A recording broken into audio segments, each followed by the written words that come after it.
Okay, Noah and Amy, it's 2023 and most people already have life insurance, but the problem is that most of them don't know what they have or how it all works.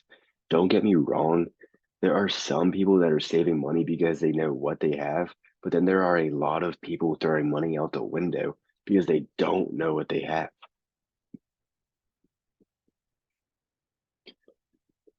Noah, there are over 46 different variations of life insurance, but it really only boils down to two main types, whole life and term.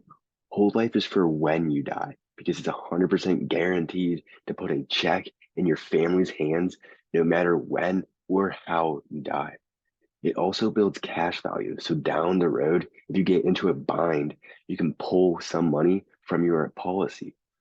It also builds paid up options. So down the road, you can stop paying and get to keep your life insurance. The longer you pay in, the more you get to keep. Term insurance is only for if you die during a certain period of time. It's used to cover temporary problems like protecting your income and mortgage. It usually only pays out 1% of the time because down the road, it becomes unaffordable or expires altogether. Which type makes the most sense to you? And why does that make the most sense? Honestly, that's what everyone says. Noah, the top five causes of death in America are heart attacks, stroke, cancer, lung problems. And fifth is accidents, which is the leading cause of death under 44-year-olds like yourself. God forbid you were to die tomorrow. Which of these top five do you think it would be? Well, you don't look like you're going to die of old age anytime soon.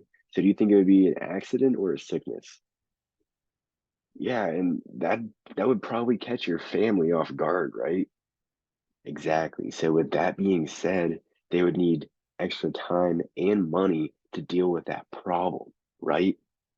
Do you see why it's so important to have protection in place for your family? The next no cost benefit is your needs analysis. What I like about this is that it takes into account your current situation and determines if you have any gaps in your coverage. If you have no gaps, it will not recommend anything.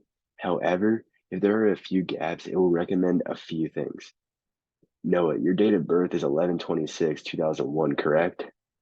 And Amy, yours is okay. Before we go any further, I need to ask you a few pre-qualifying questions just to make sure you won't have any trouble getting qualified. Have you ever been treated for any cancer using insulin for diabetes, heart attack, stroke, using any oxygen equipment to assist in breathing? Ever been diagnosed with a terminal illness, Alzheimer's, any tobacco in the past 12 months, any prescriptions? What for? All right, you don't look like troublemakers to me, but are you currently on probation or parole? And have you ever been arrested for anything?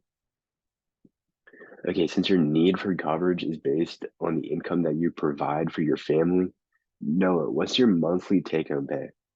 Amy, what's your monthly take-home pay? Noah, like we talked about earlier, most people have life insurance through work, but just remember, we can't rely on that forever because when you quit, retire, change jobs, or lose your job, you'll lose all of that coverage. That's why they have us out here to set up your permanent benefits. Are we on the same page? Do you have any life insurance outside of work? Oh, and who do you have it through? And how old were you when you got it? And how much do you pay per month? And how much does it pay out when you die? Okay, well, don't worry. That's why your group set this up. We'll take care of that today. Next, Noah and Amy, I'll go over this mandatory read-off letter. What's basically saying is if you like the benefits, try to qualify. If they don't make sense, don't try to qualify.